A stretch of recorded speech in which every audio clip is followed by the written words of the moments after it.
Olá pessoal, hoje nós vamos falar sobre como algoritmos genéticos podem ser usados para auxiliar os testes de software. Testes são a principal ferramenta para se garantir que um sistema de software é de qualidade e atende a todos os requisitos do cliente. Através dele, é possível detectar falhas, comportamentos inesperados e defeitos que só aparecem quando as mais diversas partes de um sistema interagem entre si. Testes podem ser feitos tanto manualmente, automaticamente através de ferramentas de testes como JUnit, Selenium e outras, ou uma combinação dos dois. Só que, como a gente bem sabe, os seres humanos cometem muitas falhas, o que pode acarretar em que partes do sistema não sejam bem testadas ou que algum requisito passe desapercebido. Além disso, os testes manuais de software custam caro e consomem muito tempo. Imagina testar o sistema todo de novo a cada pequena alteração que é feita no código. Isso começa a custar muito tempo. Então, a automação é sempre bem-vinda. Então, se testar manualmente causa tantos problemas e a automatização vai resolver isso, automatizar só tem vantagens, né? Mas deve ser muito simples de automatizar todos os casos de teste e deixar que eles se resolvam e aponte os erros do sistema. Só que na realidade não é bem assim, né? Programar os testes de um software pode gastar até 50% do tempo de desenvolvimento e eles precisam ser alterados conforme o software evolui. Então vamos olhar para mais alguns desafios aqui e pensar bem sobre o assunto. Um desses maiores desafios é como escolher os dados de entrada. O domínio pode ser muito grande, como é no caso dos inteiros, que estão, sei lá, na casa dos bilhões. Será que vai dar tempo de testar todos eles? Verificar todos os inteiros negativos até os positivos? Não, né?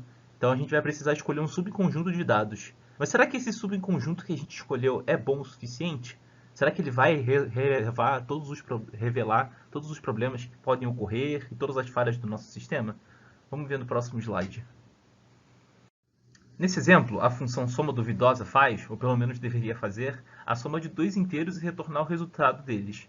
Por algum erro, algum mau dia ou algum teste, introduziram essa bobagem aí no meio, que pega o total e divide por total menos 1. Sabe? Isso não influencia em nada na execução do código, porque ele está retornando total, sabe? Mas está lá, existe, sabe?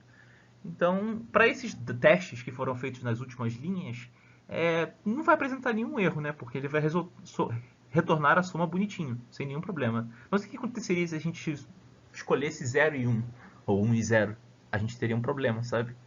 Então, é por isso que é importante pensar na qualidade dos dados de teste que a gente for fazer. E na parte do lado, a gente vê que seria impraticável você fazer todas as combinações possíveis de entrada, porque esse é o tamanho dos inteiros em Python, sabe? Olha quanto tempo imagina que demoraria para poder fazer todos esses testes aí. A gente ia ficar mais testando do que desenvolvendo. Então, realmente, testar tudo não vale a pena. E é com isso que nós vamos utilizar o algoritmo genético para nos auxiliar a encontrar um bom conjunto de dados de teste que seja capaz de testar todas as áreas do nosso programa. Mas antes de entrarmos no algoritmo genético, vamos falar um pouco sobre os testes estruturais, ou de caixa branca. Ele é projetado em função da estrutura interna do sistema e por isso permite uma verificação mais precisa do funcionamento do software. Esse teste pode ser feito no formato de testes de caminhos, que envolve a geração de um conjunto de caminhos que cobrirá cada ramificação do programa. Ou seja, nós vamos pegar o nosso programa e vamos desenhar um grafo parecido com esse da imagem, que vai representar todos os caminhos que podem ser seguidos, os loops e toda a estrutura do programa.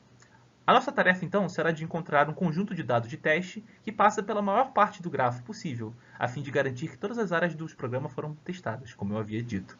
Cada nó representará um estado do programa e a aresta significa que o estado avançou para o próximo. As bifurcações são os loops.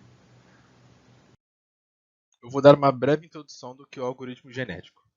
Os cromossomos são os dados em cada indivíduo, que nesse contexto da aplicação aqui dessa solução, vai dizer o que são os dados da entrada do bloco que está sendo testado.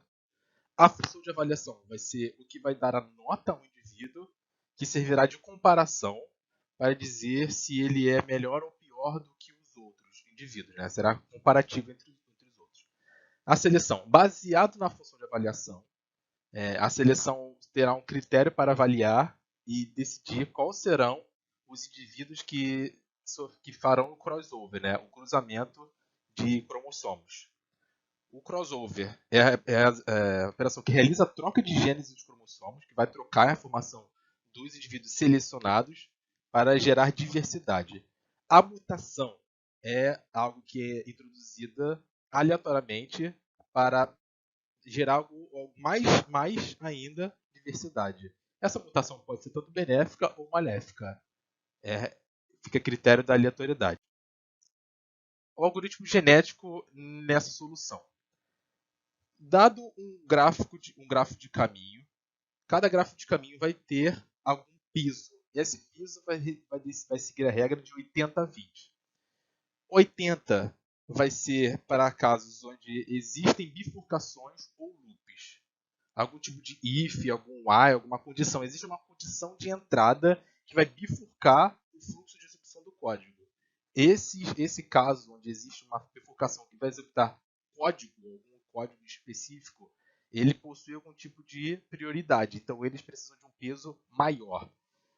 Caso a condição não seja satisfeita, ele pule essa execução, existe um caminho de baixa prioridade, que receberá a nota de 2. É assim que é dado os pesos nos grafos. E como é calculada a função de avaliação, o fitness de cada indivíduo?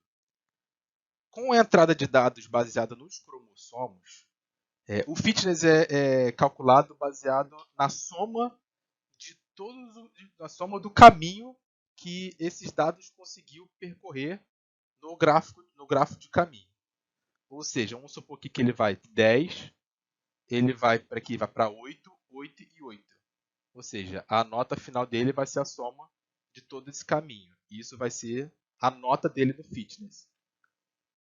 Já com a nota do fitness dele, é possível dar uma probabilidade dele baseada no Fitness Proportionate Selection para a probabilidade dele ser selecionado para a próxima geração, para o crossover. E essa nota, né, de probabilidade é dada pela seguinte equação: o fitness dele dividido pelo somatório do fitness de todos os outros indivíduos. Isso vai dar uma proporção do número de 0 a 1, o número entre 0 a 1, que vai dizer que será a probabilidade dele de ser selecionado. E com isso o algoritmo vai evoluindo, vai rolando crossover, mutação, até que o algoritmo vai chegar num estado satisfatório. Agora com os resultados. Esses testes gerados pelo algoritmo genético são mais efetivos comparado aos casos de dados gerados aleatoriamente. É possível aplicar técnicas de algoritmo genético para se encontrar o caminho mais crítico de um software. O algoritmo genético, nos testes lá do artigo, superam todas as técnicas de busca exaustiva e busca local. E existe também um porém. Os experimentos foram conduzidos em exemplos pequenos. Como pode ser visto, o gráfico de caminhos não é complexo. Não existe muitas bifurcações, não existe muitos loops. É muito simples. Não existe caminho que gera mais caminhos, 3 caminhos, bifurcação tripla, bifurcação quádrupla. Não existe isso. E ainda há essa carência de ser realizado mais testes e ser estudado em casos comerciais maiores. É isso, muito obrigado. Segue agora as nossas referências. Né? Link para as imagens e os papers utilizados. Muito obrigado.